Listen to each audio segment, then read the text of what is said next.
right, everyone. Welcome back to The Last Relic. I'm Anderson. Gabriel. Star Wars again. Everyone loves Star Wars. Apparently not. It's a 50-50 nowadays. 50-50? Dude, I'd pretty much say it would be like 90% hate Star Wars, 10% likes it. And those 10% are not like functioning human beings. Fair enough. It's like a lot of people, it's like those who like the original trilogy will always like it, you know. Like I hear people say like, oh, you know, like after what Disney did, I can never watch Star Wars again, or you know, like one thing I disagree with a lot of YouTubers that are very into the political stuff and into the nerd sphere is like, oh, because of Mark Hamill's political rants and insanities on Twitter, like I can't look at Luke Skywalker the same, which I think is like, I think it's pretty stupid. Yeah. Because it's like, dude, yeah, he's old now, but even if he was spewing some of his political ideas back in the day, like it wasn't as heavy and as moronic as now. So it's like, yeah, like separate the art from the artist. You know what I mean? Like, So what if everybody becomes an insane person when they're old? All the movies are no longer watchable. Yeah. That's a pretty dumb way to look at it. You know what I mean? Like I get it where it's like if that guy is such a bad actor that like before he had like some charisma, and then later on you're like, but like this guy like is kind of nuts. Like for instance, I could still watch a Robert De Niro movie, even his new stuff that comes out. I don't care for the guy. He like keeps saying that like Donald Trump's gonna be worse than Hitler. Okay. Like he says that crazy stuff, and it's like, dude, go back to your movies, man. Like we don't want to hear your damn opinion, but anyways, like Star Wars. I think Star Wars is, it's really hard for it to, like completely die. I agree. You know, it's definitely a Force ghost right now. Like Yeah. like it's just it's not gonna die 100% because. Like it's one of the only fandoms that has had a 40-year-long history and then had books coming out in somewhat the 80s, mainly the 90s and on till the 2012. Actually till 2013, 2014 where they released the Legends Kenobi book and then another book that was like released, unreleased. I forgot which, like Dawn of the Jedi or something like that. I don't know. Yeah. But it like there was like 2 decades of books, and then Disney comes along and erases them and makes really crappy movies, right? So it's like I don't know, it's really hard to kill it. Like if we only had just the movies, no books, no video games, and then we got 7, 8, and 9, yeah, I think it'd be a problem. I agree. Michael, that you? Better not be someone's coming in. Nah, they love the dough. But thank you, sir. But anyways, like I think Star Wars will still be alive, but like Disney Star Wars is definitely dead. Like there's not really any coming back. Did you get 2 or 1? Dude, we're live. Answer. You want water? I mainly got it for you, dude. All right, I'll drink it. Thank you, sir. Woo! Got protein shake. Very nice. You got yourself some fruits? Very nice. Alright. But now, as you guys saw the thumbnail, it's pretty freaking crazy. Yeah. What are your thoughts on it, dude? It's like, okay, I don't care whether like a character has any of those sexuality traits, as long as they're a good character, right? No, but it's like I care. It's just I sitting care there. very much. It's sitting there and it has nothing. Like there's no background on this character before. This character never existed, and it feels disingenuous. Because it's like they're not really doubling down because the character's not in an animation. It's not on a movie. Well, like, and it's like, yes, it's their first introduction, but it's like, why? It just feels like they're doing it just to fulfill a check mark. Like nothing else. Yeah, it's like the craziest thing was the Funko Pop Rainbow Stormtrooper. I'm like, I don't think you guys see the irony in that. The Nazi gay pride Stormtrooper. No, there was Darth Vader and all those characters. So No, it's like there was the okay. Valentine's Day one. No, but like, you're going to, out of all the characters in Star Wars that you're gonna paint as a rainbow, you're gonna choose the Nazi. They also did Darth Vader. Also a Nazi I wouldn't call him a Nazi. in the Nazi regime. I wouldn't call him a Nazi. Dude, whatever. Like, okay, there's this Korean drama, right, called Itaewon Class. It's actually a really good K-drama. Mm-hmm. Well, I wouldn't say it's good. Like, there's some writing issues, but it's somewhat compelling for a lot of the story. It's like half and half. Well, the director wanted to like fulfill a woke quota, right? Mm-hmm. So you don't really get it until there's like a club scene. Mm-hmm. But this girl, who is obviously a chick, Mm-hmm. is like not even acting like a dude, but the audience and the actors are supposed to believe that that is a dude Mm-hmm. when it's clearly a girl. Mm-hmm.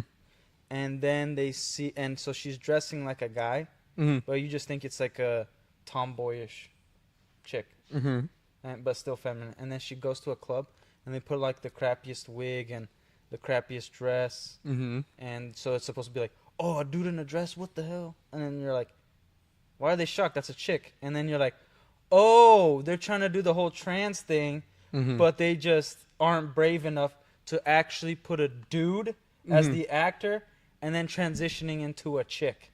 Mm-hmm. So they just put a regular woman actress, Okay. right? Mm-hmm. And so like the dude wasn't brave enough or like actually cared enough to do that. Like, and it, like, dude, we don't need it, but if it's part of the story, it's part of the story. And it takes place in the real world, so it's like, all right. And it's in a specific part of Korea where there's a lot of foreigners, a lot of people travel to this specific part. Mm-hmm. So you see, you know, black people, Indonesian people, Chinese people, you see Americans, you see everyone Mm-hmm. in this particular area, right? And like if they were Thai, like not far off, you know what I mean? Mm-hmm. But it's just a regular Korean actress who we're supposed to believe is a dude, and then Mhm. it's supposed to be a shock factor that she's dressed like a girl, when the whole time you just think it's just a girl in the kitchen. Mm-hmm. Like that's it, because Mhm. they work in a restaurant. Yeah.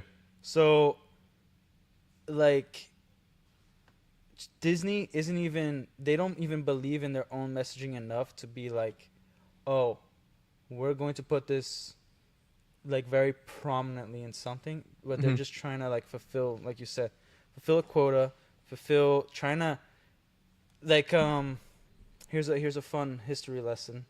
Elvis Presley, right? Mm-hmm.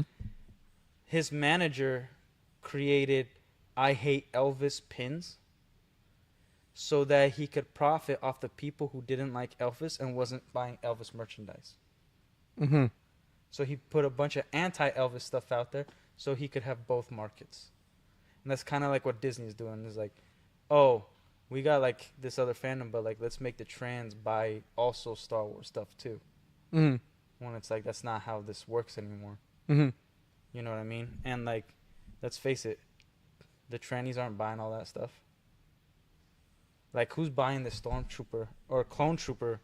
And like, I gotta tell you, there's no way in hell you're gonna get the actor in a show to act that out. I hope you just realize that word you just said got this video taken down. What? I'm not repeating it. What word? I'm not repeating it.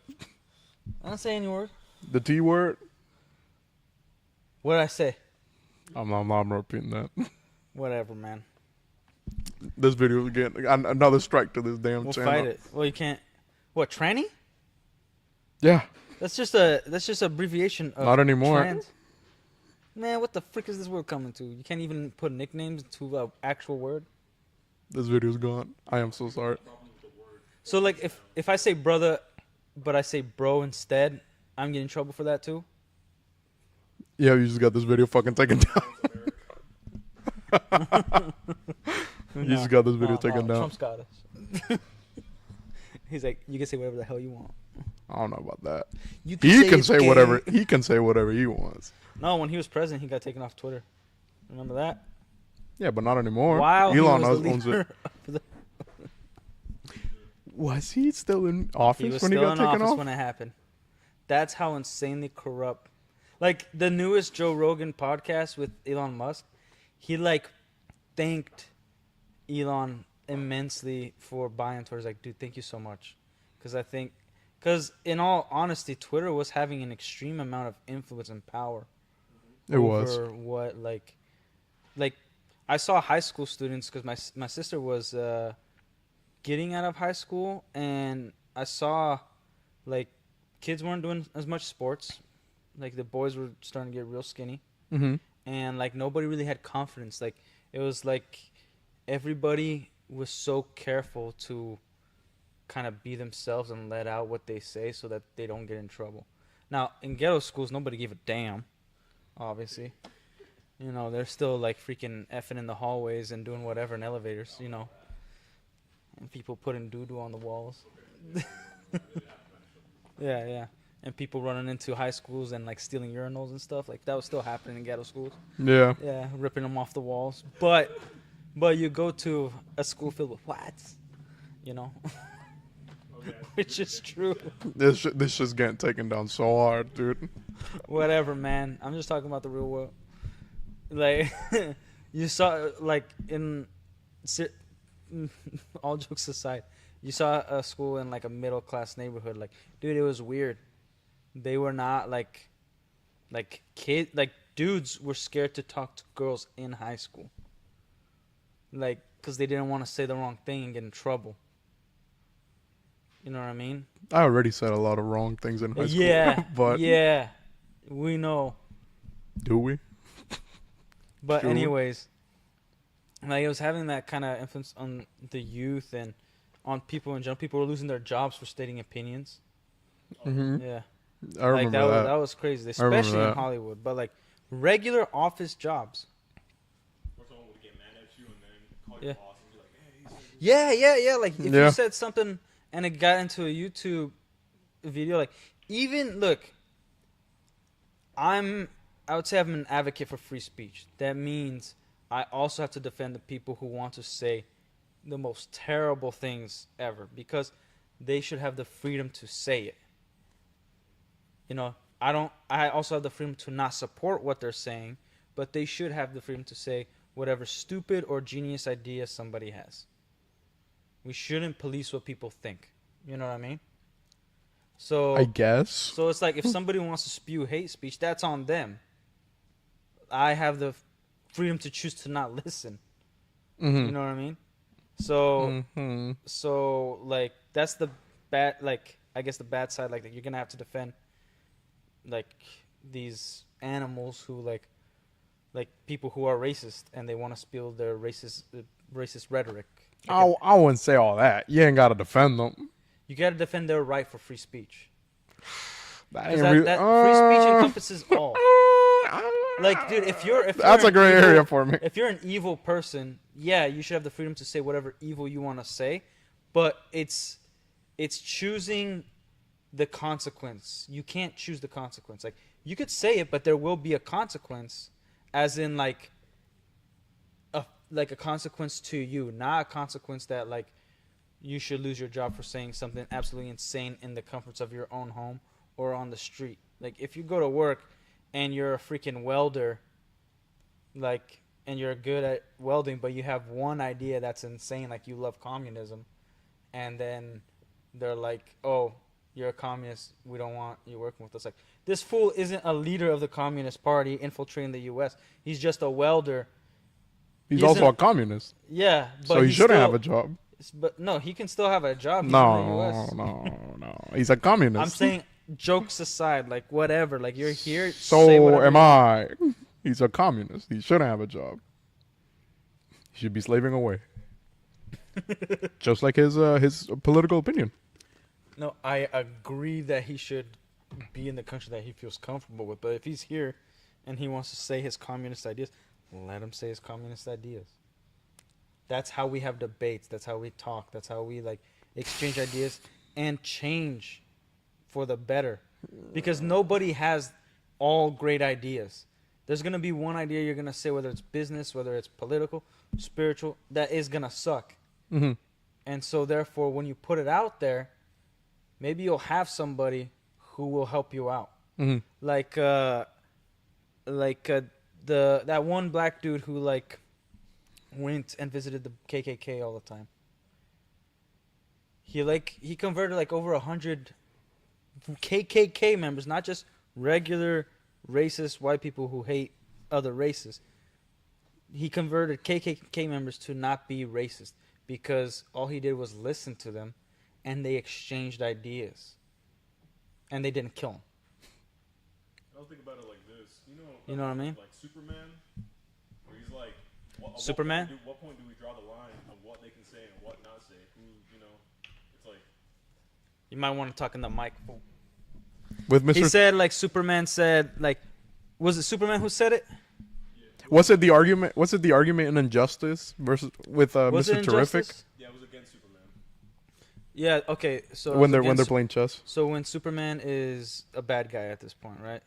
They're saying like, where Starting. do we draw the Yeah. line where somebody could say something where they can't say something? Yeah. Like with speech and thought, there should be no line, no matter how good or bad it is. Like if you start saying hate speech, and like enticing people to commit violence, that's a crime. Like Mm-hmm. everybody who hates whatever, go out and kill somebody today. Like that's different. If you just say like, I hate this group of people because of this, this, and this, you're an idiot, but feel free to say it. You're entitled to your stupid opinion. Fair enough. That's what I'm saying. Like, I'm not hate speech. Like real hate speech is one thing, but freedom of speech is a totally different thing. You know what I mean? Like people can, like for instance, remember, nobody was allowed to criticize like Joe Biden or Obama. But like people were making threats to the president of the United States when Donald Trump was president, and nobody could criticize anything else though. But you could say threats to the leader of the free world. And we're free to say it. Yeah, and you're free to say it. That's insane. Granted, it puts you on a list, but Get a visitation from Secret Service. But like, what's this tweet mean? that's another thing, yeah. The tweets. But anyways, like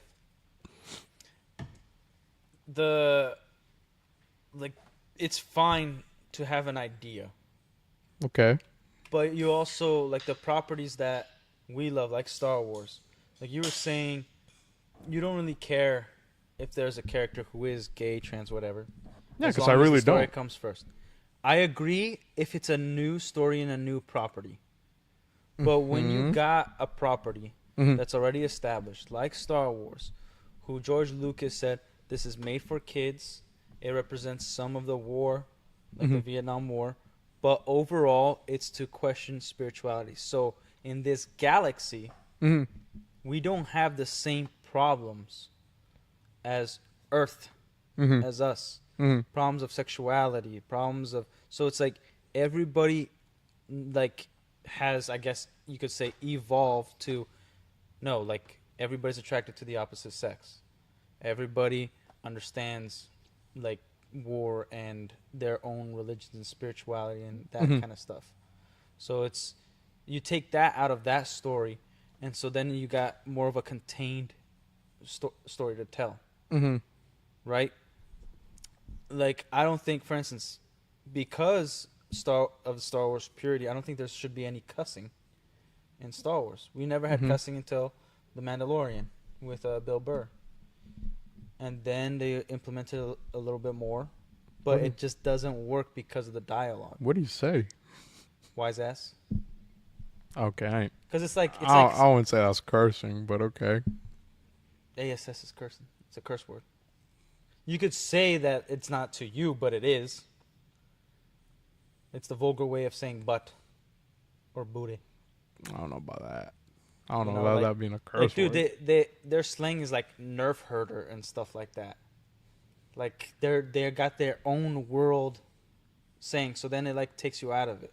Mm-hmm. So I always put on, especially of dialogue, the example of Return of the Jedi. Right, I've said it multiple times. Like if you look at Andor, he's pretty much saying like his sister works at a whorehouse. Like she's a whore, Mm-hmm.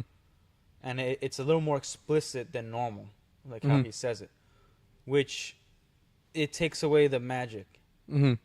And it puts you back in the real world instead of being in the Star Wars universe. And the best example is Return of the Jedi. In the beginning of Return of the Jedi, after the droids and everything, Luke walks in Jabba's palace. People are getting high. There's exotic dancers. But none of it, you know, like there's bounty hunters, killers, whatever. But nobody's saying nothing because it doesn't need to be said. Like it's a kids movie. Mm-hmm. But there's that stuff going on because it's in the background, and even when it's in the front, it's not so explicit. It's just Mhm. showing like these are the bad guys, and they're doing things that isn't necessarily good.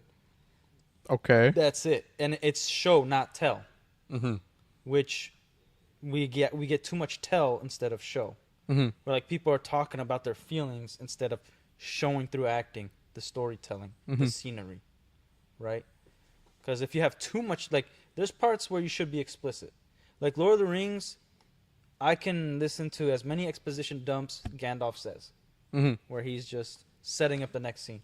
But with, like, the feelings and stuff, like, you look at Legolas, talking about racism, Legolas being racist to Gimli, Gimli being racist to Legolas, and in the beginning of the Two Towers, like they have their moments in the Fellowship, but they're still, you know, is what it is. But it wasn't till like the riders of the Rohirrim circle them, and then Legolas defends Gimli, right?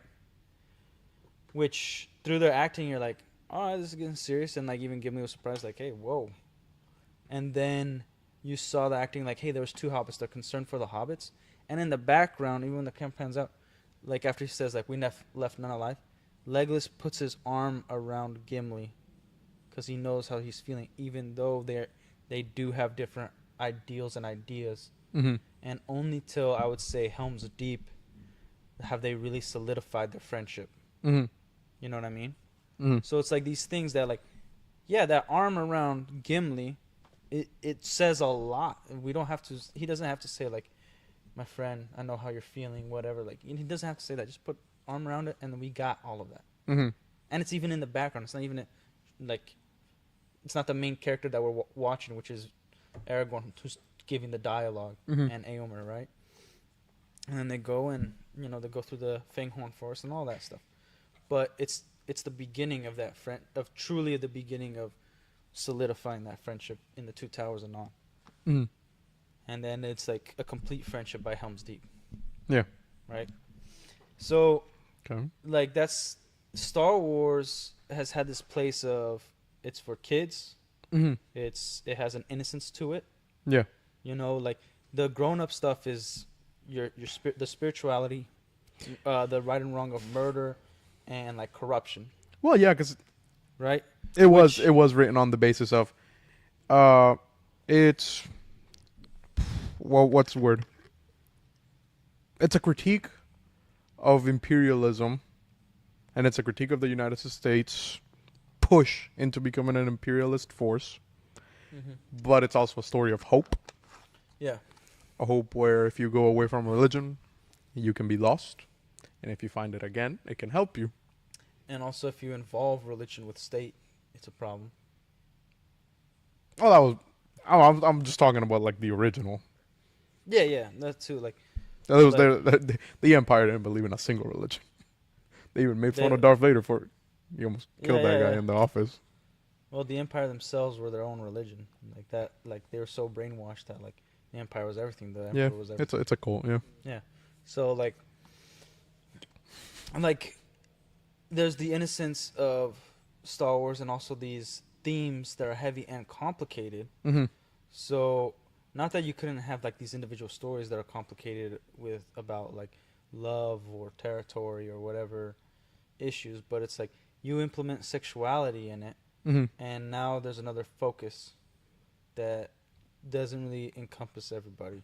Mm-hmm. Like, we've gotten to this point of we need to see ourselves being actually portrayed instead of connecting with a character based off their actions and personality. Yeah. Right? Which is the big problem. Like, I don't need to see a Brazilian in Star Wars for me to feel like I'm being represented. No, like, I don't need nobody needs to be represented in anything. Okay. Like, the story should come, and then the characters from your imagination should come, and it should encompass this current story. I agree. You know what I mean? Just like cheap representation. Just like Cheap representation, yeah. Like, hey, this instead of like trying to go through emotions. Yeah. And like look at Because the thing about it is, as technology Okay. seems to progress, everyone seems to have a harder time connecting to each other.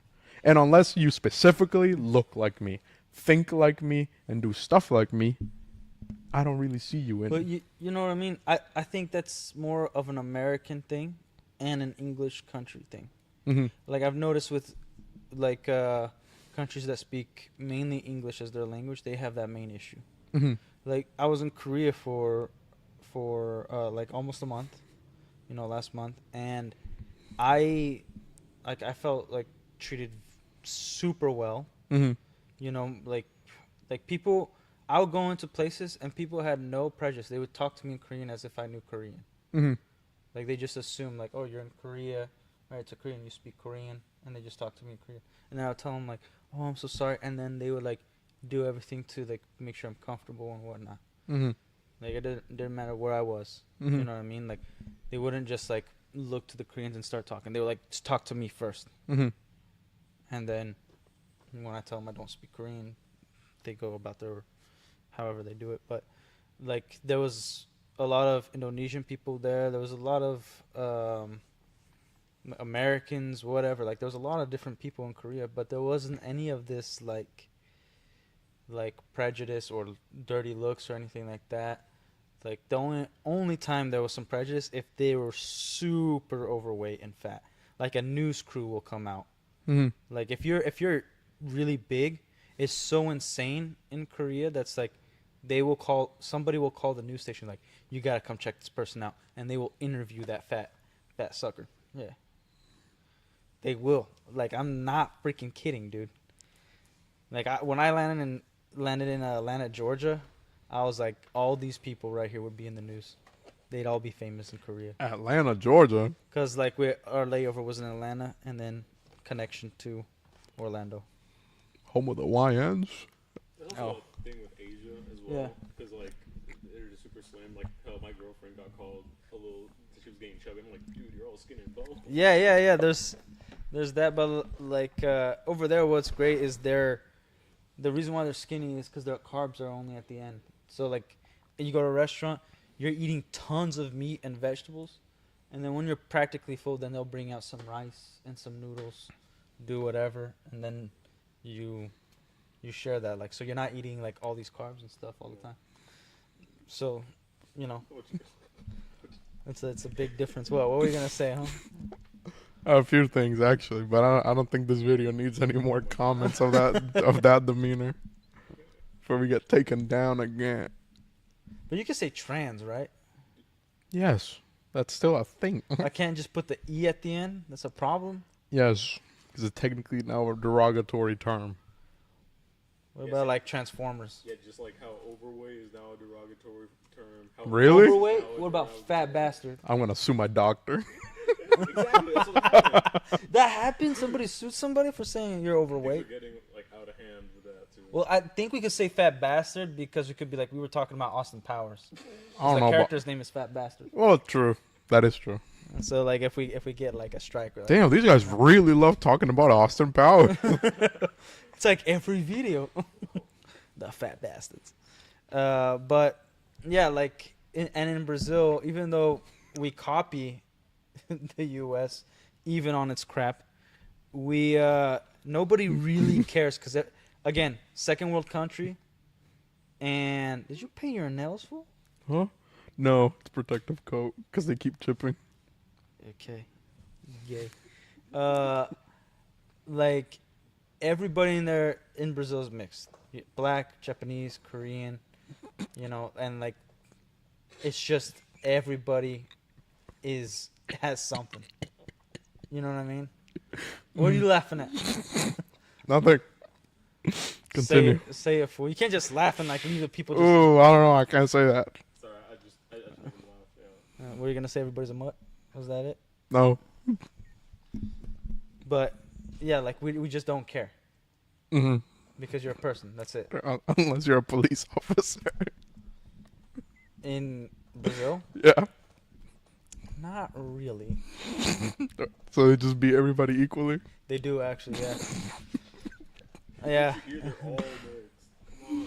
Yeah, man, they don't discriminate, dude. Men, women, and children. They'll beat you. It depends on the military force. Like, there's one, that we call like the elite troop. If they are called, there's no survivors. Oh yeah, massacre. Yeah. No, they're called to wipe the area. And if you're a citizen and you walk in front of them while they're marching, they will shoot you down, and just walk over your body and keep going. Nobody is anything to them. Everybody's When they expendable are in working. Brazil. Yeah. No, I'm dead serious. They will murder everything on sight. Every time they're called, there hasn't been one survivor when they are called. So it's like I'm not saying we've had this situation, but if there's like hostages and there's no way to get them out, like, dude, just kill the hostages. Go over there and wipe it out because, like, just finish I mean, this. it does work as a deterrent. So. Yeah. Does it? Because it keeps happening. Well, the recent stuff in the past year or so is mainly almost starting a civil war because of the current president is all for dictatorship and a communist regime. So there was a big revolt. It's gonna be like it's gonna be like Dawn of the Planet of the Apes, bro. It's gonna be like Caesar versus Koba. Are you calling us monkeys? Along with other news.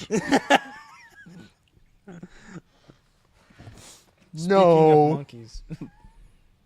Hmm? Anyways, putting, like I was saying, certain properties, Mm-hmm.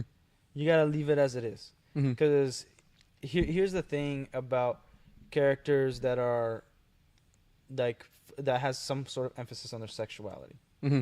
right? Especially homosexuality. Like, no matter what, even if they're a good character, like one of my favorite characters is in Supernatural, and she's a lesbian, but it's not like her whole identity.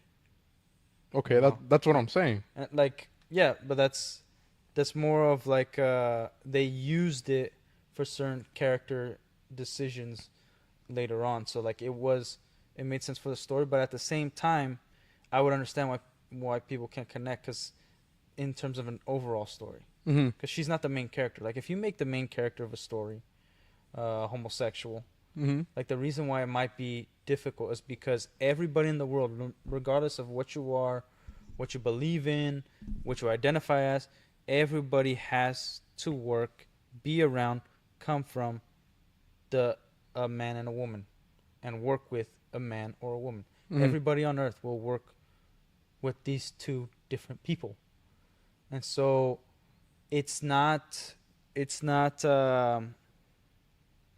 it doesn't help you connect when like somebody is attracted to the same sex and like that kind of love story, because it's very hard to Mhm. wrap your head around. Like, I don't want to fall in love with me. Mm-hmm. You know what I mean?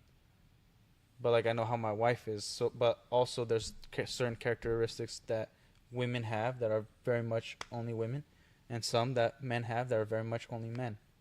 And then when Mhm. those two things clash, like it's easy to identify because you've seen it, you felt it, you've lived it, you saw, like there's a part of you. Mm-hmm. You know, whether in the workplace, at home, whatever it may be. So that's why when you have a love story or just a regular story of people of the opposite sex, it's very easy to connect and feel like it's real. Mm-hmm. You know what I mean? And then when you have something that's very different from most of the world, and again has to be very specific. Like so Like I know a few like gay people who are into the nerd sphere, Mm-hmm. and they said that like even some of the boy love things on like in Chinese dramas or K dramas, they call it BL, boy love. It's a category. It's very hard to connect because it wasn't their story either. Mm-hmm.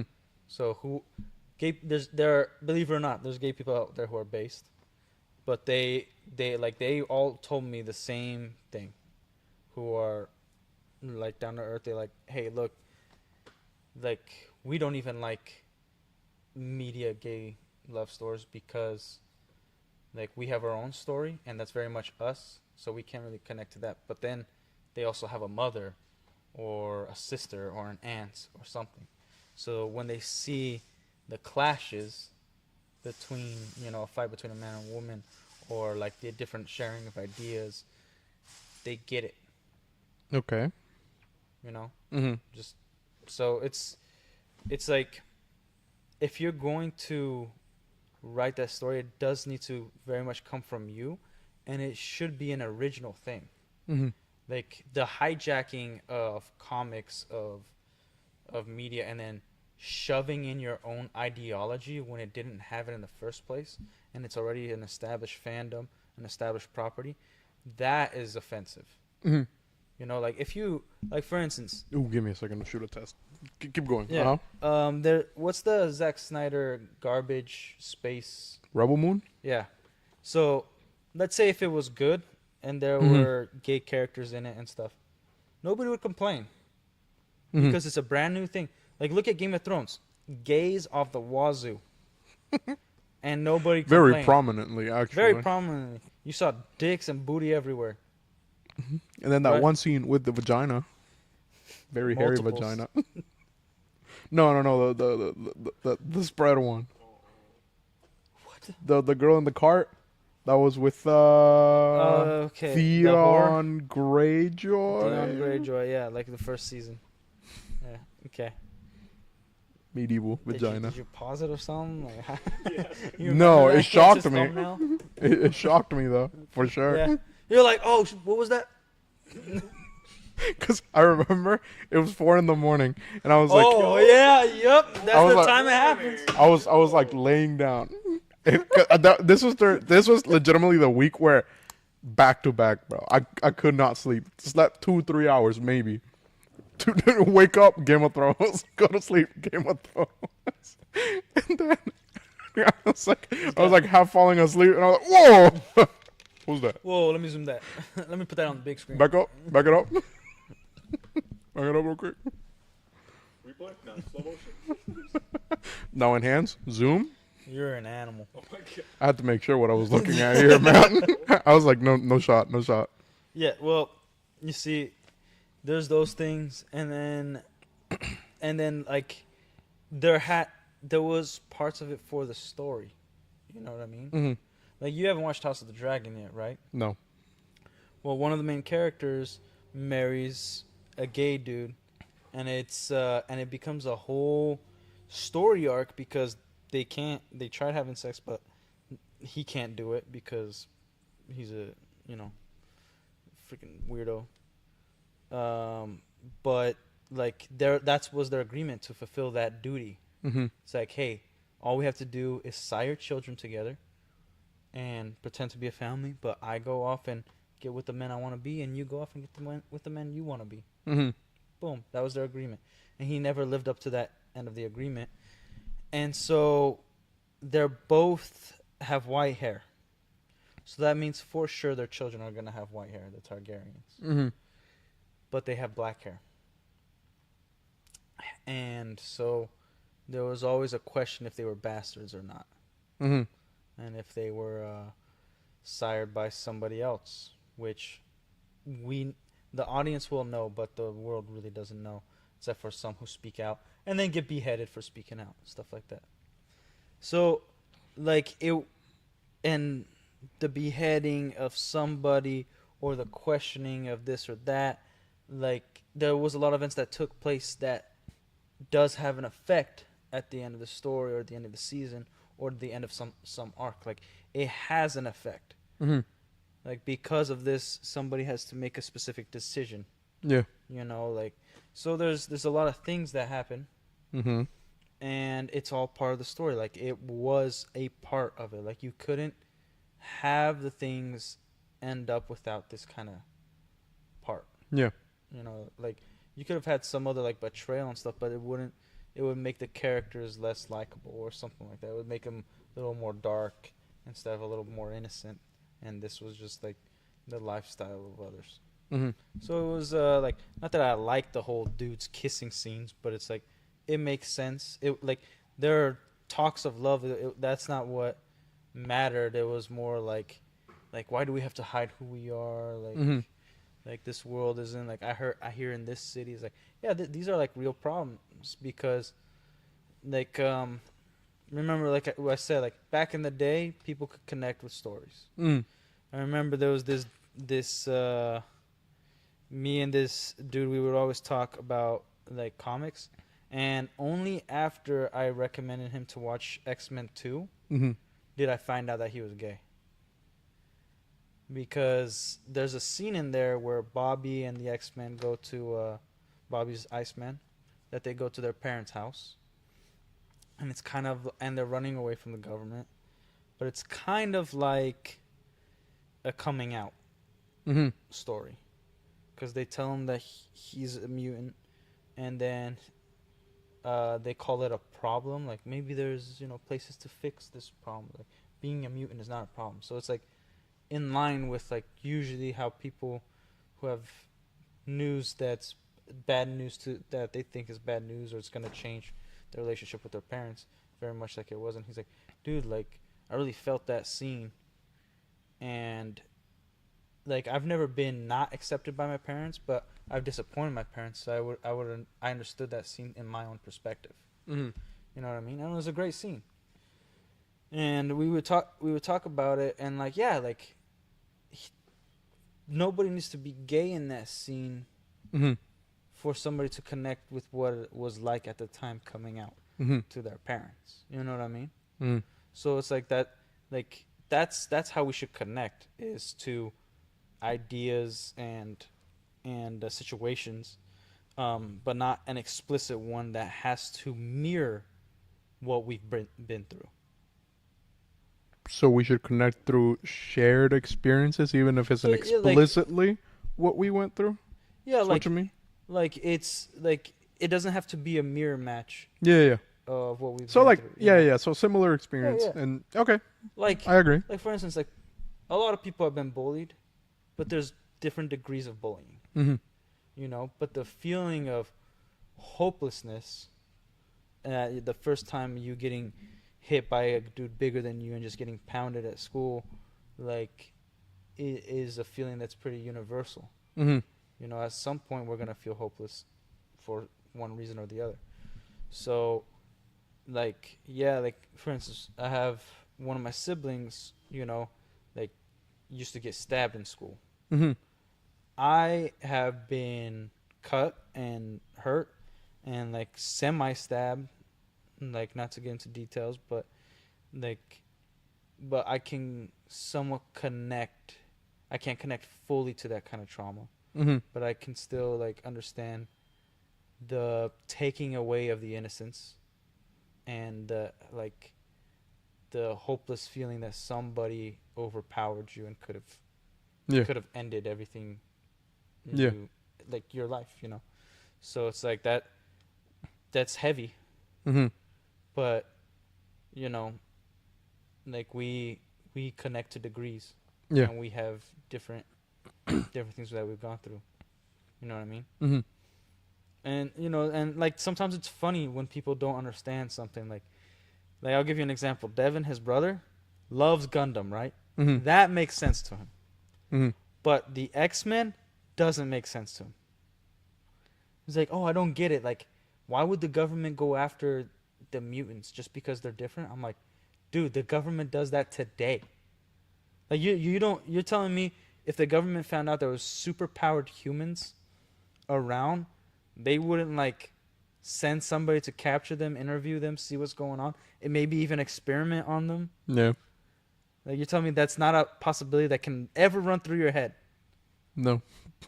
Like, dude, we interview people who have different ideas, Yeah. let alone different powers. Like, this is practically an immigration like story. So it's like how do you not understand this? But you understand Gundam. Literally like two different factions of two ideologies fighting each other and having space colonies because of overpopulation. And like it's insane that he understands Gundam, but he can't fathom the X-Men. That's insane to me. Like he can understand the Avengers, the same universe, Spider-Man, same universe, but he can't understand the X-Men. Okay. He just can't wrap around his head. Like, I think that's hilarious. You know, but it's like in comics, like superheroes, Marvel has always been the world outside your window. Mm-hmm. Okay. I don't think, because it is superheroes, it's supposed to take us away, and we're supposed to be intrigued by the principles. You know, somebody, even when they're weaker, they are working harder to overcome their issues. Yeah. And they'll still fight for good, even when they know they're outmatched. And that's the inspiring thing, the story of hope, the story of progress, you know, and doing something selfless beyond yourself. Mm-hmm. The story of a hero, right? Yo, can you turn that down a little bit? It's just like, it's distracting. Yeah. So that thanks, man. So that's the, like, yeah, you could put those characters in, which they try to do in Endgame, like subtle hint or whatever. But again, like, even though the violence might be heavy, like, I'm not gonna watch Daredevil with my kid, even though Daredevil's my favorite, but Mm-hmm. I'll watch the Captain America movie with my kid. Mm-hmm. And I want to be able to take, like, personally, my kids to the theaters without worrying about sexuality or ideology. Mm-hmm. Just mainly principles. Like Captain America, he rebelled against America because he's faithful to the idea of America, the American dream, the freedom, Yeah. you know, the Constitution, all that stuff. And then if he sees even America taking away those rights, he will fight against it because it's not America. Yeah. You know what I mean? Mm-hmm. That's what makes him Captain America. That's what makes him such a phenomenal character. That he can tell when things are going sideways in his own country. Mm-hmm. You know? So, that's what happened in the Civil War movie. Right? He's like, no, like, I don't want to be encumbered. We should be able to do what's right because it's right at all times. Yeah. No one's going to be holding me back from doing good for the people. Yeah. That's it. So, like, you get this clone trooper with zero purpose. Mm-hmm. Again, emphasizing the word clone. Like, yeah, the personalities might be different, but you're breeding military personnel to be disposable. And, like, no offense to that particular community, but they're not the most stable of mind. When you look down and see a body part and you're like, I should be something else. Mm-hmm. When you're ready to amputate certain parts of your body so that you could fit a certain idea of what you think should be correct by getting rid of facts. Mm-hmm. Like, you're not very stable. So, like, if you're a defective clone, they're going to kill you or put you to work. You know? Well, they'll kill you, first and foremost, because that's outcoming no one's work. Yeah, because it's like, all right, what's the purpose of this? Like, you're not even allowed, like, they made the clones to even be like monks, like, the serious personnel where, like, it was insane for a clone to even think about having a family or getting with girls. And then you saw some who were, like, had nothing to do, like, on Coruscant. Yeah, they'd be in the bars and clubs and stuff like that and getting some drinks, Mm-hmm. you know, like, but it was still like, yeah, it's because we don't really got much going on. Yeah, they're mostly military You know? police. Yeah.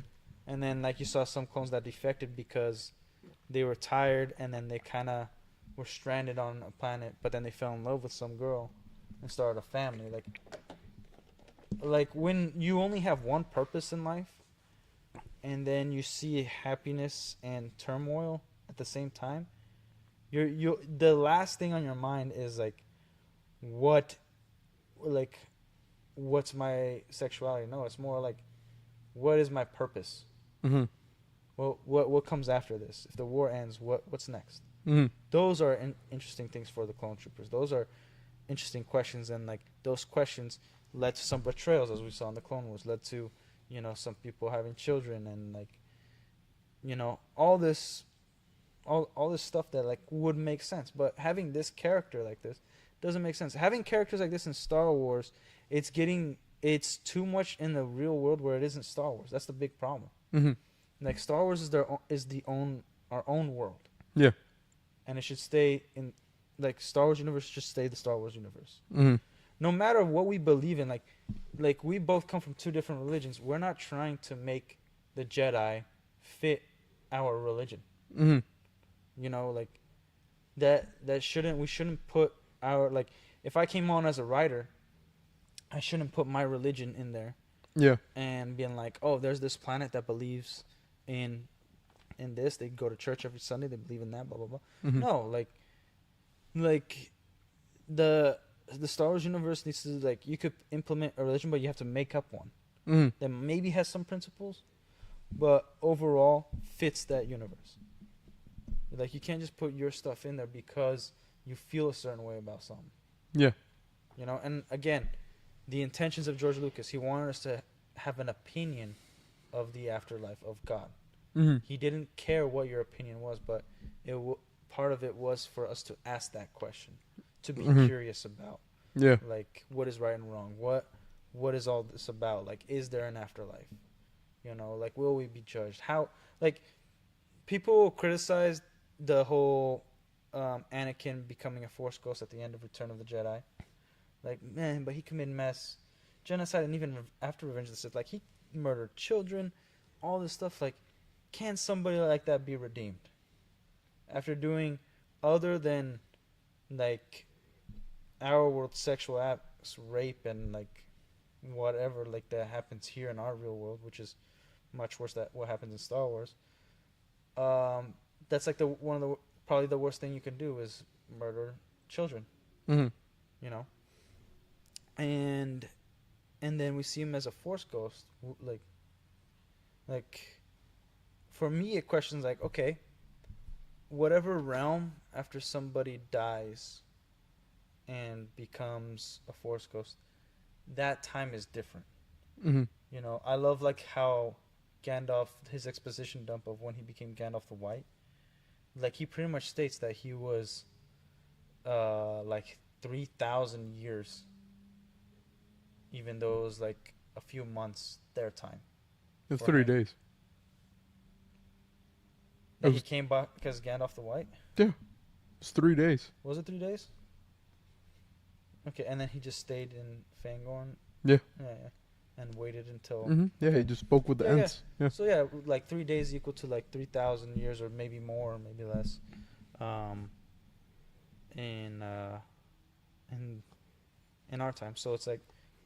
Yeah, I because don't know, he was like, supposed to be a parallel to Yeah. Jesus. Okay, cool. Well, like in Star Wars, it's more of headcanon, but it's still like, do we really need to know? Mm-hmm. Just know that, like, you should do everything that is good, and whatever happened is between that person and whatever deity is in control of this universe, right? Mm-hmm. So it was like, all right, yeah, I get it. I personally, if I was writing, I would get approval from George Lucas to do this, but I would add a scene in Revenge of the Sith where, like, he's going through the temple and he's avoiding killing younglings. He has to kill the Jedi because he knows their ideology, but like even like the teens, he's like trying to like no, go away, and like pushing them, and then he like kills the first youngling on accident, because like he's killing everybody, right? And then like maybe when he's walking by the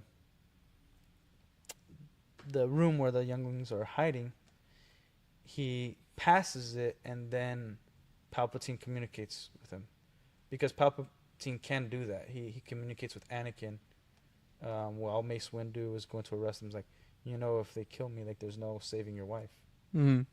That is in Revenge of the Sith. And so then he does that, and then he's like, no, you have to kill all of them. And he's like, no, like they're not even Jedi. They barely train. And then he doesn't argue, like, no, to fulfill to be fully encompassed in the dark side, this is what you must do. And he's like, this I can't do. Like, has a dialogue, and then he's like, all right, there's one other way, and mainly like the body has to be encompassed in the dark side. So then he's like, but you have to allow me to enter you. So like, kind of in most religions, they like you can only be possessed by a demon if you allow a demon in, Mm-hmm. right? So kind of implement that as in like he does some sort of ritual Mm-hmm. and tricks Anakin to allowing him to take control of his body, and then the Darth Sidious goes in, and it's Darth Sidious, but like Anakin is feeling all of it. Mm-hmm. So like Anakin is not liking this, but like it's actually Darth Sidious killing the younglings, Mm-hmm. And then for me, the tear that he sheds in Mustafar would make a little more sense, and we would have some more compassion towards Anakin, and after he becomes Darth Vader, in the originals. Mm-hmm. So I would like to implement a scene like that, because I think it's really hard for you to feel for Anakin after he does, like, he's killing the like that tear that he sheds. It doesn't have as much impact because he's already done the most horrible thing a person can do, which is kill children. Mm-hmm. Like, this guy, like, it's more than just killing like these adults that have a different ideology that you deem as evil, so like the dialogue towards the end, because of that one action, doesn't have as much gravity that like the gravity that it should. Like, in my eyes, the Jedi are evil, then you are lost, like all this stuff. Like, it has weight, but it doesn't have as much weight it's supposed to. Mm-hmm. You know what I mean? Yeah. So, and like there's so with Return of the Jedi and him becoming Force Ghost, like there's questions there, and questions that we should answer ourselves to us, Mm-hmm.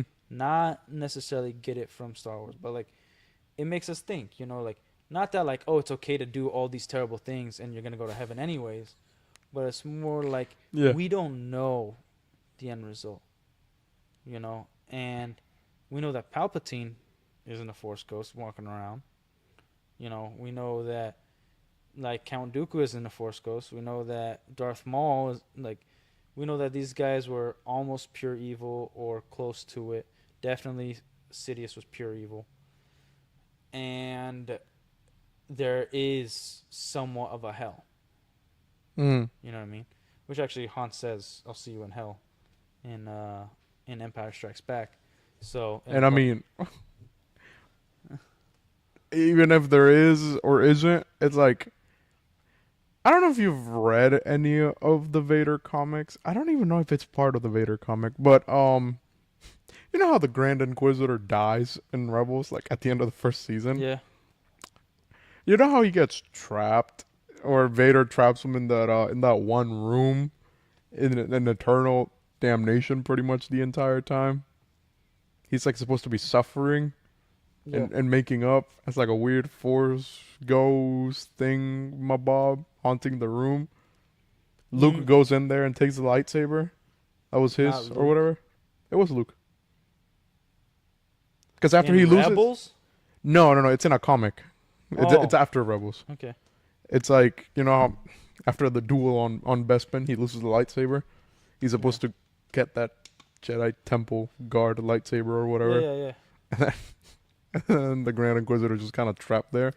It's like, so is there a way you can bypass that and you just kind of get stuck Like on a purgatory. specific, yeah, pretty much on a specific room, suffering the entire Like, time? to me, Rebels and stuff is like freaking stupid.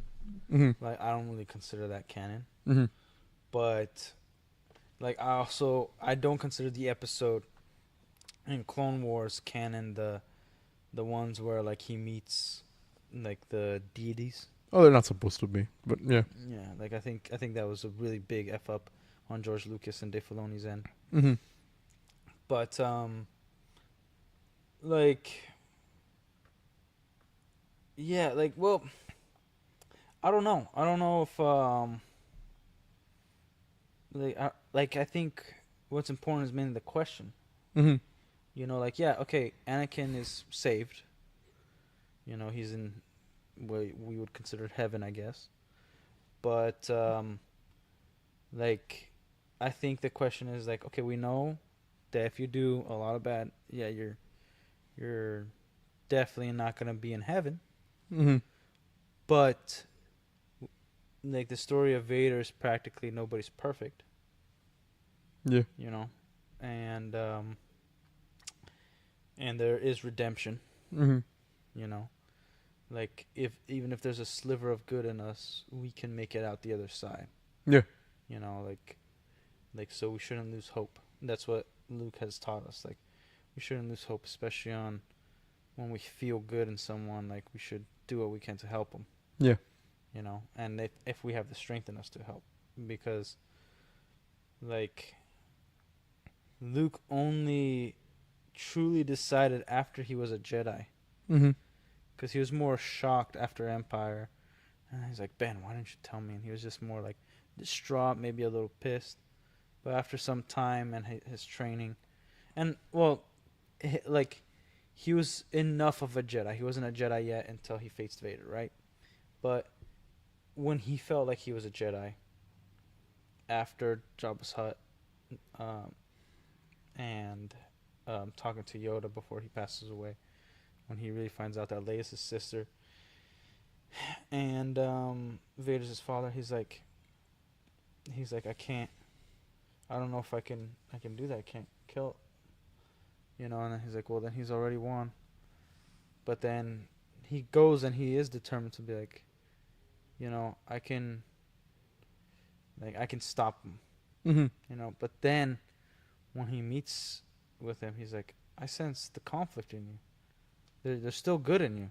Mm-hmm. That's truly the decision where he decides to save him, when he senses the good. Yeah. It isn't when he finds out he's his father. He's like, I don't know if I could kill my own dad.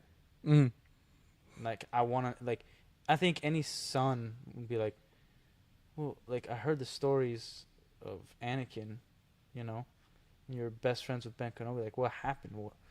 You had me. Like, what happened? What turned around? You know. And so, like, I think anybody would be curious if their father was like one of the best warriors in the galaxy and then became one of the most evil men in the galaxy. Like, someone corrupted him? Is he mind wiped? What happened? So it might have been like, I need to know the full truth, because at this point I feel like everybody lied to me. But, you know, if I definitely need to, I will stop him. Yeah. And then he goes there and he's like, no, I feel it. It's different. Like, Anakin's still in there. Mm-hmm. You know? Yeah. And it's like, you've just forgotten the ways of the good. Like, that's it. So, like, those kind of dilemmas and questions, that's what's great. That's what Star Wars is. Mm-hmm. It isn't like implementing sexuality, implementing political ideas or philosophical It's always ideas. been about politics. But it's basic politics, like corruption, you know, like conflict. Not like we don't come out of the movie being like, this idea is the right idea, and that's who we're following. Mm-hmm. Because, you know, like look at Clone Wars. Like, Padme is still against guns and war, and it's like, you literally needed help from the government with people with weapons because somebody was taking over your planet because they had weapons, Yeah. and you're still against weapons. Like it's kind of like a oxymoron. Like, wouldn't you be for? And then it's like interesting why her stance is that way, because she thinks diplomacy is the best, and like, yeah, she's correct. Like, it's better to talk things out than just gun each other down. But she like, there's the naivety of like, you don't understand. Some people just want to gun each other down. Mm-hmm. That's it. Like, you can't reason with them. You can't talk to them. You can't do nothing. What, you like have to battle it out with that person. like the Wookiees and the Trandoshans? Yeah, dude. Like, they don't give a damn. Even if you're good, they're like, prove it. Yeah. And then like, when you punch them back, I like you. Some there are people out there that violence is the only answer for them, and they don't care about the consequence. Yeah. So, like, Yeah. you come out with like, that's interesting that this character thinks this way. That's interesting that this character believes in this, and you don't leave, like, for instance, you don't leave Revenge of the Sith thinking, man, this person has the right politics. And they're like, no, this person's good, but like I'm not sure if that would work. Mm-hmm. You know, and then you get to see, especially in Clone Wars, two people who are good, but they have conflicting ideas. Yeah. Conflicting ideologies. Yeah. Yeah. And so what they did good, even though there was politics in it, I disagree with like, oh, it's always been about politics. No, it hasn't. There's politics in it to use it for a purpose of corruption, of good and evil. There's nothing explicit that's like, these guys are good because they have these politics. Mm-hmm. Like, there's morals in there. It's like, oh, Kinda I like- don't want people to die. I don't want people to starve. You know, things Kind of like Mon Mothma's rebellion and Saw's partisans. that. Yeah. First and foremost, I've been learning a little more about Saw. He had good intentions. Didn't go bottom Say of the us. dream. Yeah, because in the book, there's a book. I can't remember what it was called, but he's like talking to Jin while she's still like 16 or whatever, still living with him. Before she dies. Yeah. And then he was like, you know, why shouldn't we be what the Empire makes us out to be? If they say we're terrorists, we might as well be terrorists. Yeah. We shouldn't stop at anyone stopping us from getting to the Empire. No matter if it's civilians, anyone innocent, as long as you get in our way, you aren't innocent. Why shouldn't we act the way they say we act? Yeah. He became a complete radical. Well, it was mainly his men at first, and then he was like, I'm kind of done with the idea. Because as much as I dislike a lot of Fallen Order, Mm-hmm. I do like the part where Saw gets there. Because it really does show his ideology. It's like, yes, we're fighting to free the Wookiees or whatever from slavery. And I know they have just been working and been slaves, but they kind of got to keep working again. Yeah. I need them to keep fighting. I need them to fight. Yeah, so like one of the, I think they dropped the ball on Saw Gerrera, but one of the things that they were pointing to, which I think was a great thing, is like, during the fight, how much can you lose yourself Mm-hmm. and become the very thing that you're fighting for? Yeah. Because that's what happened to Saw Gerrera. Like, you became an emperor. Because after this, if let's say Saw Gerrera won, he would be the emperor because he would believe that he's the only one that could ensure peace. Yeah. So that's like the thing where, like, in the beginning he just wanted to free his people and like get the separatists out of his area, right? Mm-hmm. And just like, and then after the death of his sister, he was like, there's no escaping this war, and if there's a war around, we're gonna be involved because they're gonna come get us anyways. Like, there's nobody. If a war happens, nobody's escaping war. In the And his galaxy. change of ideology went from like, Yeah. oh, because I remember one of his quotes was, the Empire grew from learning to fight droids. So they keep the mentality that they're always fighting droids. And that will forever be their greatest advantage against us. They don't think of us as people. They don't think of us as individuals. We are droids. We are possessions or objects that are meant to be taken out of the way. and Yeah. it's what we have to be thinking to be able to fight them. Yeah, it's then like that's what I like about Star Wars. Even if I don't like I said, they dropped the ball, but They did it. they dropped the ball big time. But at the end of it, it's still ideas, Mm-hmm. thinking, and corruption. Again, it goes back into that mold. Yeah, yeah. It doesn't go into like us as the audience, like this guy's right, this guy's like, no, I see. Like the reason why the first Joker movie did so well is because you left perplexed. You're like, I understand, and it makes sense everything that he's doing, but it is effed up what he's doing. Yeah. Like it is scary, and what's even scarier is that I get it. Mm-hmm. That was one of the big things about the Joker movie. So it's like we should be able to understand all sides and also be able to identify good and evil. Yeah.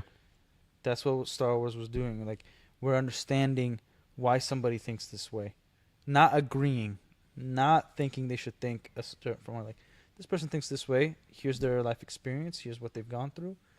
This makes sense. Will it work? Maybe this could work in this situation. That's cool. But like, even at the end, like I said, the end of Revenge of the Sith, if Palpatine lost, would the Republic be in a better standing? I don't know. It could be in a worse standing. Mm-hmm. You know, like even if let's say Bail Organa became senator, like maybe his way of thinking would also eventually lead to the Empire. Like there wasn't just one way of corruption, one way to become an empire. You know, and take away freedoms. Because even in what they consider now legends, the New Republic wasn't all that good. Yeah. Even when they came into power, they started acting like the Empire. Yeah, and they started modifying their ships to militarizing pretty much every sector. Yeah, and like, what were they gonna do to those in the Separatist alliance? Force them into slavery? Mm-hmm. You know, like like force them to join the Senate, and like what you're gonna force them to do something because now you practically own them. They lost the war, and you know how big of a threat they are. So you got to police them and regulate them in some way. Yeah. You know, tariffs and stuff. Yeah, mm-hmm. yeah. Like, so it's gonna like war happens, and sometimes at the end of the war you're better off, but it's more likely that you still got to clean up. Yeah. And it could lead to a different war. Oh, like the U.S. Mm-hmm. So that's what Star Wars was supposed to stay as. It's not something explicit. And even though I've said a lot about like why it's hard to connect or why we can or cannot connect with certain stories, it's not that those stories don't have a place or they cannot be told. Mm-hmm. They most certainly can. But you cannot use existing properties where there was a specific way of things, mm-hmm. and then just hijack it for your own ideas. Like, go out and make something original. Nobody, again, advocate for free speech, advocate for freedom itself. Like, go out and do whatever you feel like is the best thing to do. But when, let's say I'm a writer and I don't like Star Wars, and I was hired to do Star Wars, my first job is to try to understand why the audience likes Star Wars and make something they like. Yeah. And that's true to the way it's supposed to be written. Not make something I like and then project it onto others. Mm-hmm. That's what a good writer would do. Yeah. You know, like obviously a writer that has the ability to write their own things is great. Like, but if you're hired to do a job, mm-hmm. and you have that creative freedom, it isn't your property to take and be like, oh, they've never done this, so this we have to make this. Like, no, like what is the essence of Star Wars? Why do people gravitate to this? Even if you don't like it, that's what you got to write about. Yeah. Like, and yeah, make it entertaining for yourself, but not taking away the magic and the ideas and what that place has. Like, it's like if there was a story that was like a bunch of gay characters, and I just come in and like, I don't like gay characters, so I'm gonna make a story about only straight characters in this universe, then that's a big problem. Yeah. Like it's not discriminating against one side. It's just like I'm discriminating against hijacking and stealing something for your own gain, Yeah. for Okay. your personal vendetta. Mm-hmm. Like, if you can't do it, then don't touch it. Yeah. Like go away. Like don't allow this to happen, because it's not gonna be good for you. Mm-hmm. And like you're gonna think that like, oh, I believe in this thing so much, this ideology, that like everybody should believe it. I'm like, you're already in the wrong path. Yeah. No, even if it's a good thing that people should believe in this particular area, you're acting as a dictator, and you're believing that those who don't believe like you do are evil. Yeah. That's a terrible mentality to have. Mm-hmm. So like that's what this kind of stuff like does. Like everybody can see the puppet master. Yeah. They look behind the curtain. Like there's not an ounce of this like transsexual clone being genuine. Mm-hmm. There's nothing in Star Wars that relates to this, that needs this, and like it doesn't make any sense. Yeah. Because I remember like before somebody came out saying like the first transsexual clone was Omega, because there's still a clone, but it's a girl. So it's like a transition. You know? Because they still called it a clone. So somebody behind the scenes talked about that. Are people retarded? Huh? Because they're already like absolutely butt fucking the DNA for Django to make the clones the way they are. Yeah. Why wouldn't I manipulate it a little more? Why not? Maybe I want a kid. Why is Bo by the way he is? He ain't nothing like his dad. That little rascal killed people just cause. Yeah, because Django's not a good father, dude. Oh, he's also dead. He like he had a code of honor. Boba was always like even laughing at like the prospect of Django trying to kill Obi-Wan. He's like, you're like, yeah, but check out that scene in Clone Wars where Hondo's like, your father wouldn't have been like this. Your father was an honorable man. And he was like, I don't know one, but my dad. no, So yeah, he did it. no, I get that, but again, he's a kid, so it makes sense that he'll do stupid decisions. Exactly. Again, like one of the things to me is being a single parent, hella risky. Mm-hmm. You know, like Django selfishly wanted a son for himself. So you're a bounty hunter. You have an extremely dangerous job. And you want a kid to raise in a war facility Yes. as you go out and do these jobs that you know you can get killed for every time. And you're going against entire governments to kill senators. I don't know if, Oh yeah, he does bring them with him sometimes. Yeah, it's like bring your kid to work day. Check it out, son. You see Check Trump? it out. I'm gonna split that dude's head open. check it out. Check it out. See that guy over there? I'm gonna kill him. Want to see his brain splat on the wall? Maybe I could write his name at the same time.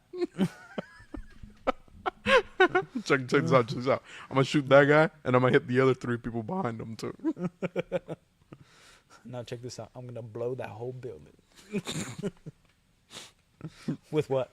This. Would you like to do the honors, son? Type shit.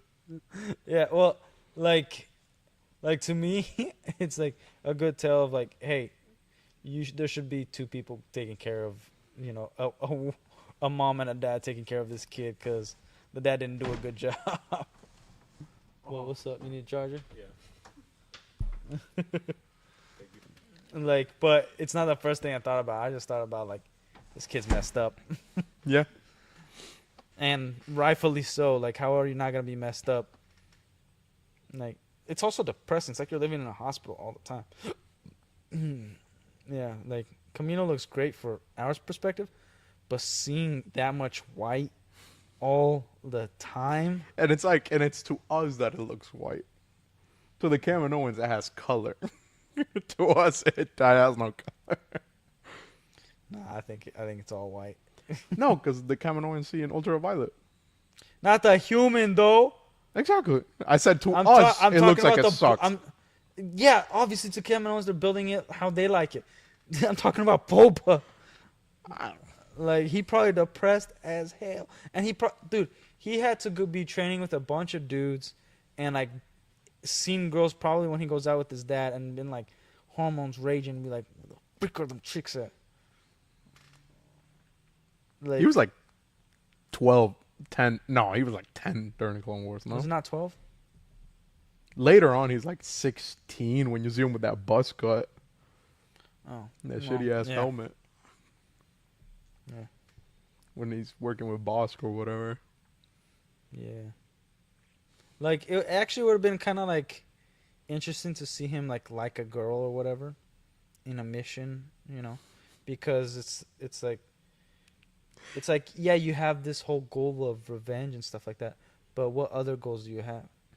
Like in the Clone Wars, I felt like he was just all one dimensional every time he was on screen. Yeah. Like, there's nothing much to Yeah, him. he's still pretty young.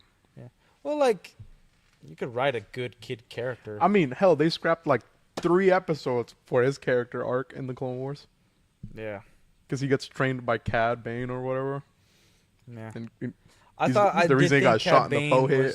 was too overused in terms of like the main plot. Yeah, I agree. Like, I think we should have seen him more on side areas. Like, I liked him with the Hutt stuff, but I did not like that. Like, man, now we have to have another villain for Obi-Wan, another villain for Anakin. It's like, or this guy is just a bounty hunter that maybe he doesn't come across too many Jedis. Maybe there's just that one, the one with the green lightsaber. Forget his name. Quinlan? Quinlan Voss, yeah. And then he's like, hey, Obi-Wan, there's this bounty hunter. Like, Well, the whole thing about Cad is he was well known for killing Jedi and being really good at killing Jedi. no, he wasn't well known for killing Jedi. Yeah. He was involved in cases of Jedi, and then they assumed that he killed them. But And he But confirmed also- it. but Cad Bane says that he like tries to avoid him because it's it like brings too much it's attention. almost impossible to kill a Jedi. Mm-hmm. So I was like, man, now Padme gets to meet him, Anakin gets to meet him. Like, it's like, I mean, it makes sense.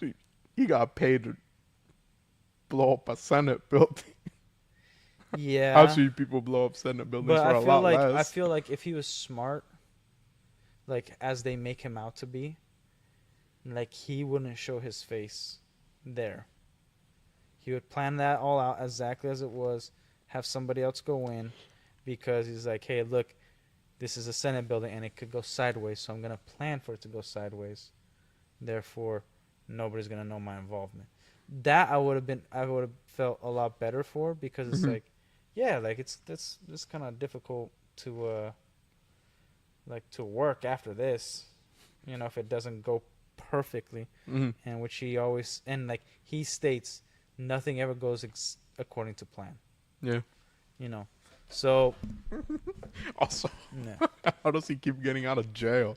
It feels like It's he's because of Toto, dude. dude. It feels like he keeps getting like caught or put in Yeah, jail like every other episode, and then he's like, that's also what "Guess pisses what? me off. Like, I'm back." when you do that too much, you're making the good guys incompetent. Like, it should be damn near impossible. Like, that's why I like that. I hated that Ahsoka was a part of it, but I liked the whole arc where the Ugnaughts freeze everybody, Anakin and Captain Rex, and I think the Citadel arc. Yeah, where they have to free the Jedi who's being tortured. Obi-Wan, Cody, Rex, Fives, Echo, Anakin and Ahsoka. Yeah, and it's that one like midget dude. Well, with he's the one getting tortured. Yeah, and they're saving him. Yeah. Oh, Right. Tarkin. Tarkin, Tarkin's there. Yeah. So, like, I thought that was perfect. Like, look how difficult it is to enter the planet. Like, no humanoids can enter. Like, they had to carbonite freeze themselves, which was an experiment. They didn't even know if they were gonna make it. They had Everybody to do feel that. okay? Land in specific areas, get in specific areas, and even then, it wasn't a clean slate. Yeah. You know what I mean? The Jedi ended up dying. Carbonite sickness. Yeah, like there's carbonite. There's so many things that you have to do, and like clones died. The Jedi that they saved ended up. I think he was saved, but another Jedi ended up dying. Right? No, in that arc, I don't think a Jedi dies. It's Echo who dies in Yeah, that arc. Echo dies. Yeah, so it's like, and like they barely made it. You know what I mean? Yeah. Like, and it was super intimidating. Like, okay, there's competence there. Oh, they had like 3 other clones Yeah, with yeah. them. But you know, that's background cannon fodder. So. Yeah. But you feel me? So it's like, why can't the good guys have this great of a prison? Like, one thing I didn't like about the Hobbit is it was so easy to get out of the Mirkwood prisons, Mm-hmm. right? Because that's also where Gollum escaped too. So it's like, you guys keep putting people in prison here and everybody escapes. Yeah. The freak is this? Like, yeah. In the books, I think they did it much better. But, anyways, that's my main gripe with that kind of like Cad Bane and those kind of arcs. It's like there's a point where you start making what like somebody look incompetent, whether it's the bad guys and the good guys, and they both need to look competent. Yeah. They need to look threatening to one another. And having one side win and the other side win, and it's like this game of chess. Mm-hmm. But sometimes it's like stacked checkers, where everything's a king, and then like you're just fighting pawns. Yeah. You know what I mean?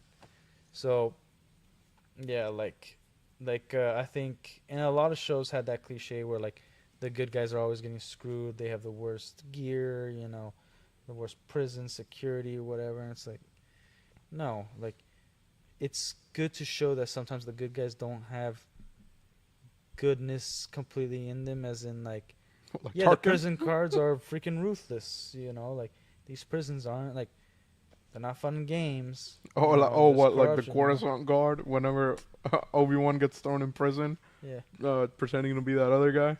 yeah. Like, man, we might have to talk about some of these policies. That reminds me, a scene that I found really funny in Andor was when the K2SO droids, like he's just randomly walking through the street, and they like pin him down, police brutality style. Hell yeah. They beat him, and then he gets sentenced to something he didn't even do. So that was cool. It happens. It's Star Wars. Everyone is a slave in Star Wars, like every other person. Because what, the Republic couldn't regulate the Outer Rim. That's why they were slaves. The Empire just downright enslaved people. And then they kept it kind of on the low with the Wookiees. They were like, oh no, look at them. They're inciting riots and fighting back and killing our troopers. That's it. So like, we're handling the problem. They didn't know how, but they were enslaving them. Putting them to work. Oh, I love the Empire. That's actually my favorite part of Andor, is that they showed a competent empire throughout that series. Yeah. Because it's like, Oh my God. Yeah. the riot troop. they beat the crap out of that fool. Like, they just went. Oh my God. And then he holds the lightning prod on his Yeah, yeah. chest for a couple seconds. No, and it's like they had glimpses of that in The Mandalorian, but then they just made everybody retarded. Well, Because, the Imperial like- remnant. Like, no, it was cool to see, like, I say cool as in, like, how ruthless they are, not the actions when they punched Baby Yoda like, mother, you bit me. Oh, he bit me. It's like, whoa. That was aggressive. Dude, you just hit it, dude. What's Moff Gideon gonna say? I heard. Oh, or the little banter they have before he gets bit. Yeah. I heard he executed a whole squad just because he felt like it or something like that. So they got. He was in the mood. He's like, what was it? They dialed into the other guy. And he's like, yeah, he just killed 2 other troopers for interrupting him. He's like, okay, standing by. Yeah, like again, I don't know how like anybody like even Star Wars theory is now like bro, even he's the one because he was all about like, no, Disney can turn around, they got the money, they got the resource. Now he's like, F this, look what they doing. Yeah. It's like, dude, who wants that clone trooper? I want to know who buys it and their intentions with it. Because it just looks like, honestly, a clone trooper with long hair with some makeup. And that's still stupid. Yeah. Yeah. Like, it's just... Yeah, like they don't truly believe in this. I don't want to get into conspiracy theories of like, oh, they're trying to like take over the country and like erase our minds or whatever. Like, but there has to be some sort of deep reason why Disney and these media companies are pushing this. 7.83 hertz, man. Changes everybody. Don't know what I'll that tell you means. about this later. But like, yeah, like they're like, obviously they're wanting to make people think a certain way for some reason. Don't know what it is. Alex Jones was right. The government's putting chemicals in the water. Oh, I'll tell you one thing: the water tastes so good in Korea versus the U.S. Yeah, it's all the estrogen in the water, bro. Here in the U.S. for sure. Because, man, it tasted clean in Korea. No, in the U.S. it's all the chemicals, all the weird chemicals that people don't know what to do. You know what was crazy? Even, like, I had, like, Pizza Hut and Burger King. I never once felt fatigued when I was in Korea. Like, from eating food. Like, I would get full, but I never needed... You know when you eat, like, a lot of pizza and you're like, oh, dude, I need to... Like, or, like, when we went to Bubba's, we all ate and we were all just kind of, like... about to pass out. Yeah. Like, I never felt that once, and I feel like I ate quite a bit of meat. Mm. And, like, burgers and whatnot. And not once. And it was all the chemicals that they put in the food here. Like, that's the only reason. Because I felt fine. I felt, like, perfect. Dude, it was awesome. Yeah, like... But back to Disney, like... Sorry, my little rant. But... Yeah, like like why is anybody even watching Star Wars anymore? The new stuff. There's really no reason to. Like, there's nothing. None of it's gonna be good. Mm-hmm. And like, as much as Andor was good, it was subpar television. Yeah. Versus what we've had before. I remember, Hot. Is that South Park? Yeah. All the member berries. But it's called member berries. Yeah. How you know about that? How old are you? Shit. 9. Damn near a false. Dude. I'm not even a decade older than you. Relax. Close to, man. Close to. Yeah. Man. You can be like, Master Yoda, no. You're more like an Obi-Wan. Yeah, I'm an Obi-Wan. And you're...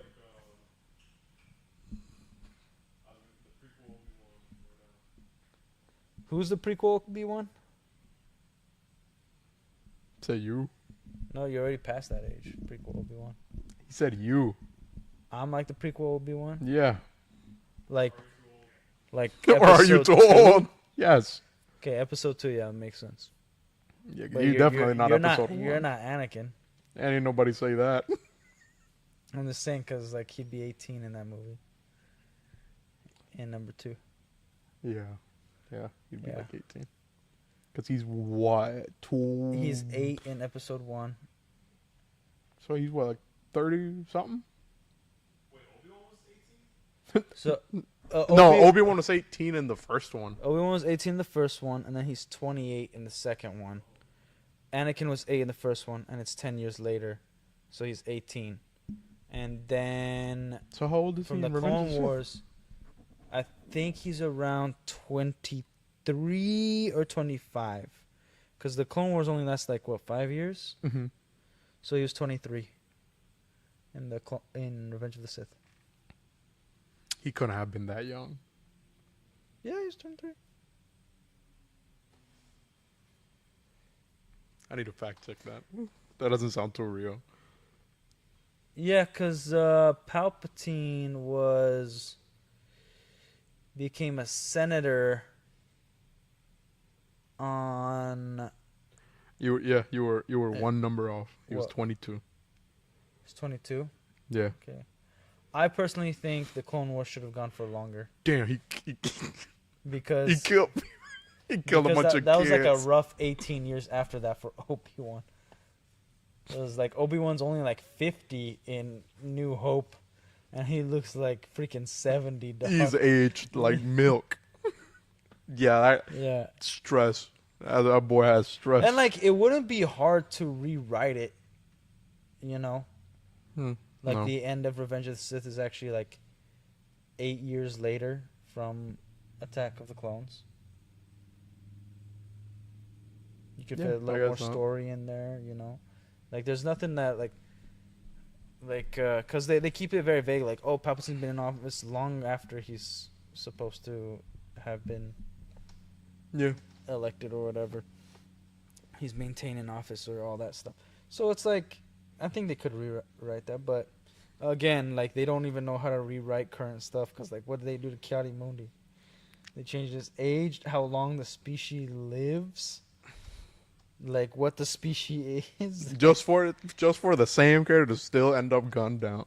and for the same character to now be an evil bastard because he didn't warn the Jedi. Like, oh, remember there was like 100 years ago, there was actually a bunch of Sith.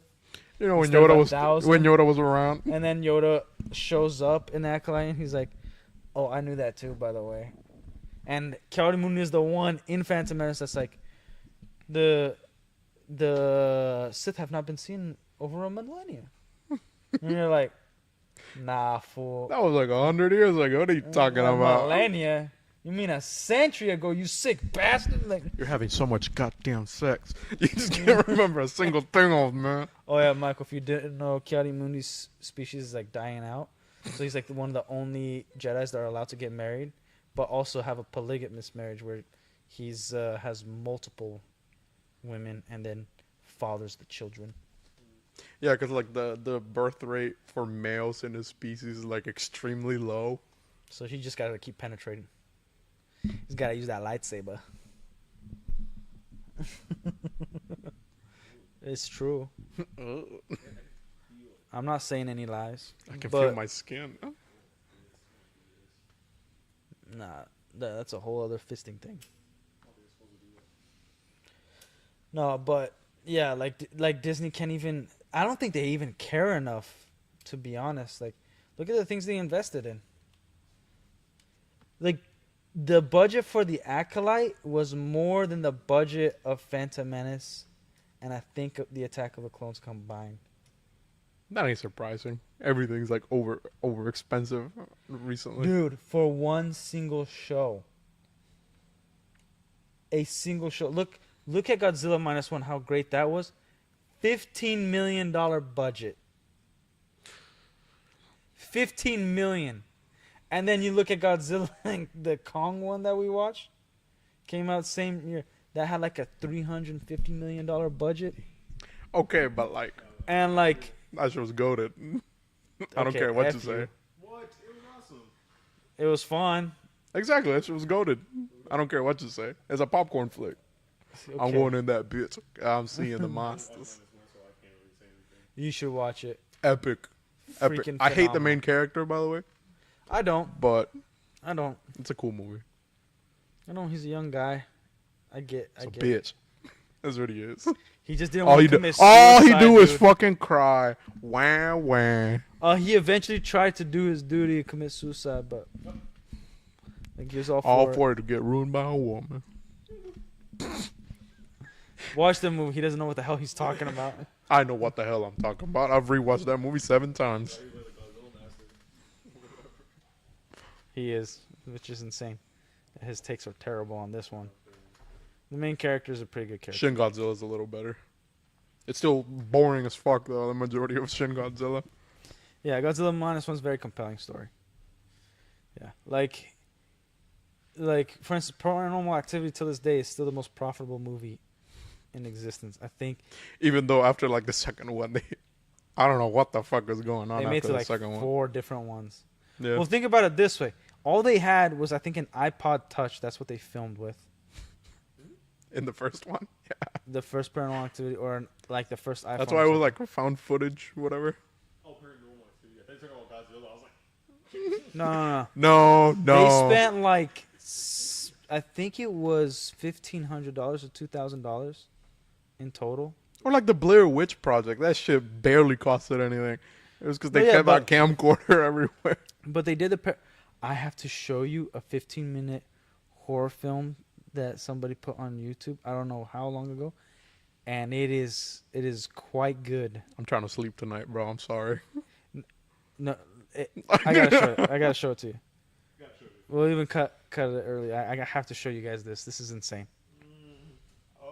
It's only 15 minutes. It's not like gory thing. It's more of like the concept is, so the concept is like his friend gives him like this box that like looks like there's a void. It's so black. Then he drops a pencil in and it just disappears.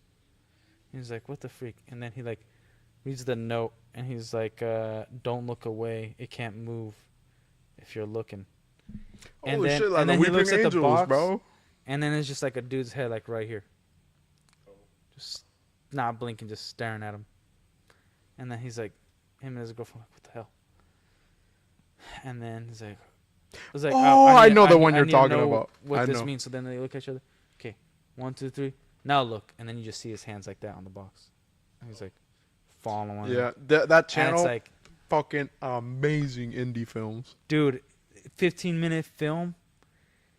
Gosh, man, that's hardcore. It was so like, it was so good. Like there was some writing problems I saw with it, but for 15 minutes, value, pretty awesome. Yeah, even their like non-film stuff, because they used to post on, I think it was 4chan.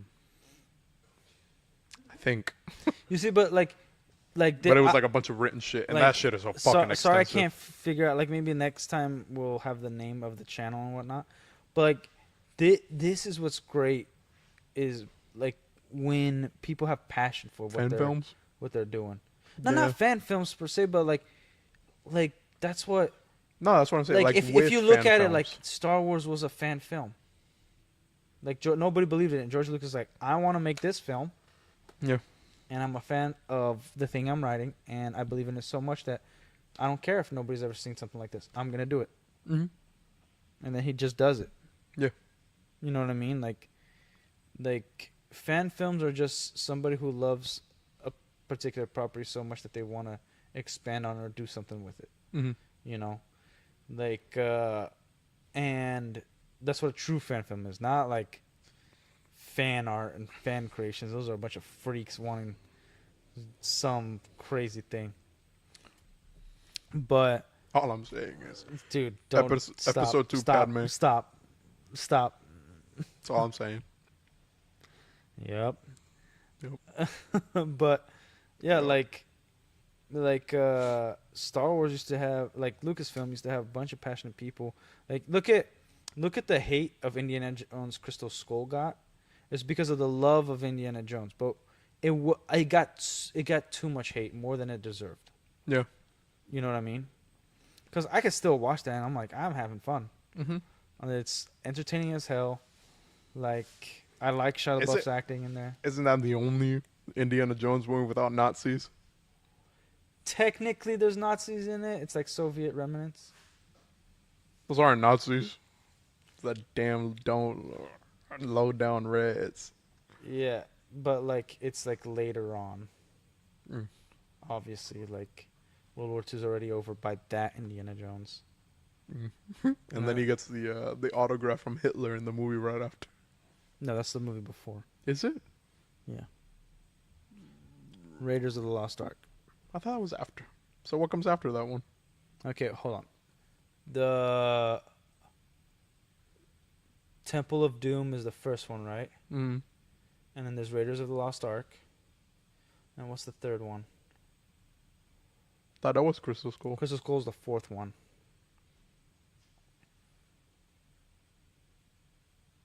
Indiana Jones and The Last Crusade. That I believe is The Last Crusade Maybe. or something like that. I don't know. But I enjoyed it. I like the whole son dynamic and that like, hey, like maybe in the future he'll be Indiana Jones. That was cool. But like it got, and again, not the best writing. Some of the hate was deserved. No problem. Yeah. I still think it's an enjoyable, fun movie to watch. I think it's that should be the level of popcorn flick. Mm-hmm. Like the Kong and Godzilla movie, it was so retarded, the plot and the conveniences, Mm-hmm. that's what takes away from it. Because who doesn't want to see two freaking monsters going at it? You know what I mean? Exactly. Like I'll watch it again. It's like the Michael Bay Teenage Mutant Ninja Turtles movies. Yeah. Hot ass. Hot ass. Those movies are hot ass. But they are so fun. Oh, Yeah. so fun. Well, MC Mike. but no, but the Kong movie, like that's like I can't watch it by myself. I'm Oh, gonna I have to can, watch it again easily. with friends. Easily. Like I could watch the scene with him grabbing another ape and then like just like nunchucking everybody with it. That was awesome. I love that guy who's like, I was watching this movie, and after that scene, I walked out the theater, and like you think he's gonna say something crappy about it, because like I just saw King Kong beat a bunch of other apes with a chimp. There's no way the rest of this movie can top that scene. Like I'm satisfied. I'm good. Well, they clearly So I haven't walked seen out. Godzilla's needless destruction of Brazil. And then him just like stop fighting and waiting for them to like Yeah. destroy everything. And All then right, my jump in. turn.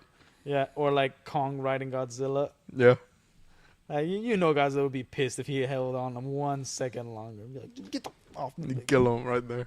I mean, he almost killed him in the movie before, so might as well, right? Yeah. But yeah, like I'm okay with popcorn flicks, but when it has something that's like, it's a story. Mm-hmm.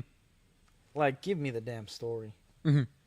Like Star Wars, like every character should have their own story. That's the thing. Like Ben Guadanara. Like I'm not saying we need their story, but they should have it. Yeah. You know what I mean? Like, and they should like here's where they dropped the ball in Clone Wars. I think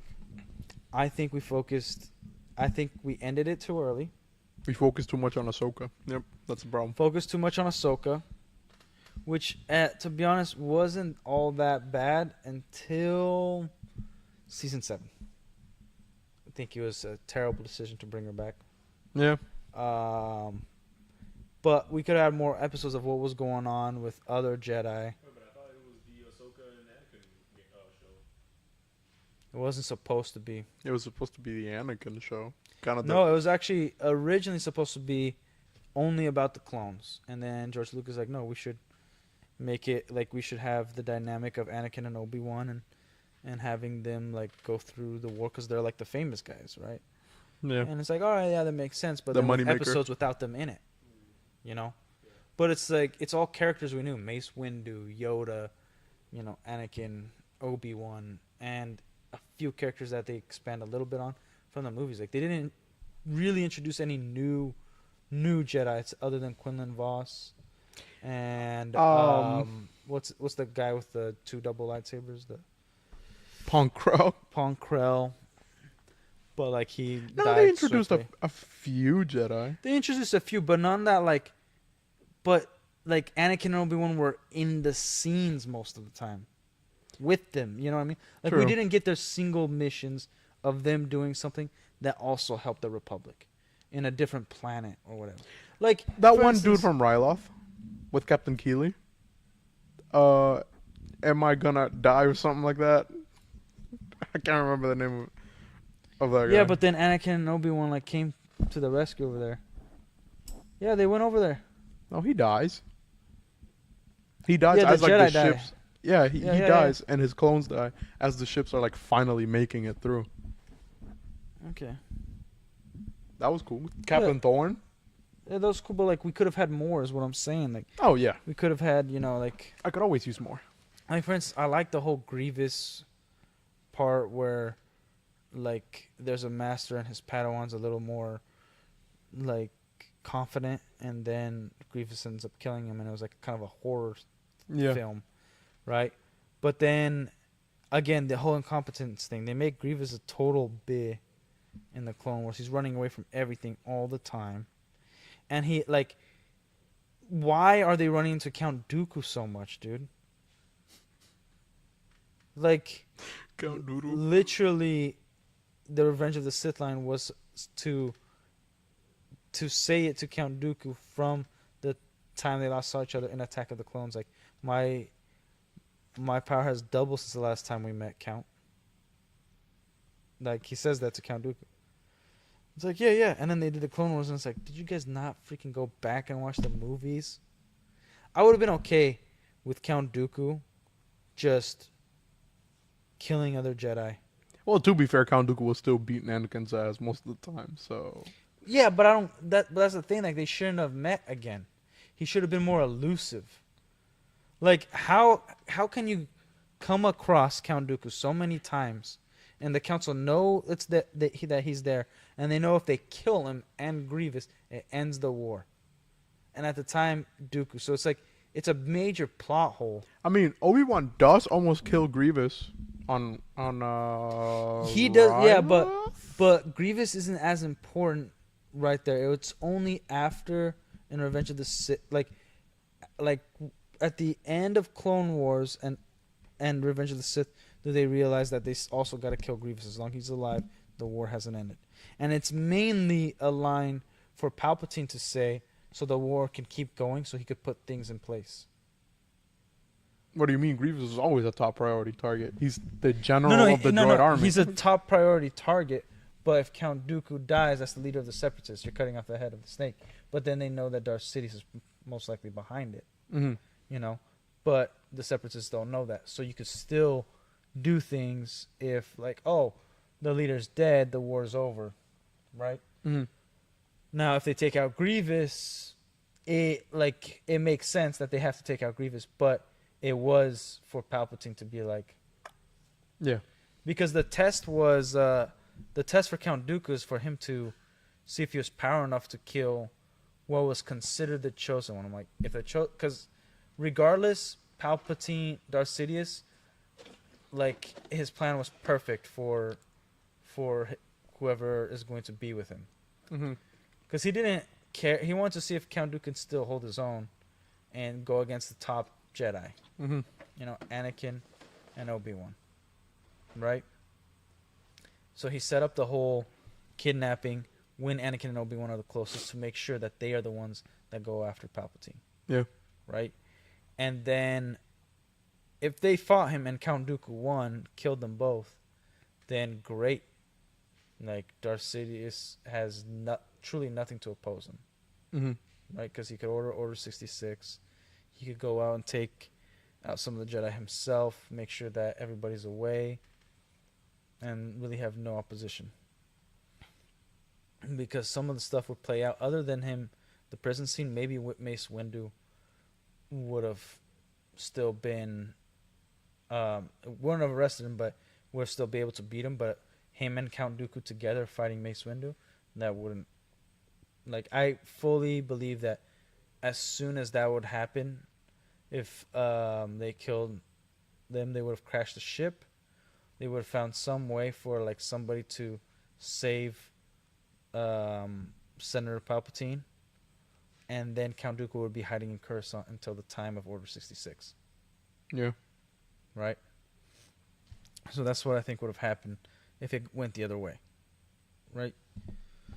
Like, this is the kind of conversations I miss talking about. Instead of all this freaking negativity, all this freaking gay crap that they keep putting in Star Wars and stuff. Like, man, like, I like to have conversations about lore. Like, sometimes what ifs, like we talked about. I don't like watching what if videos because it's like we already got the result, so there's no need for this.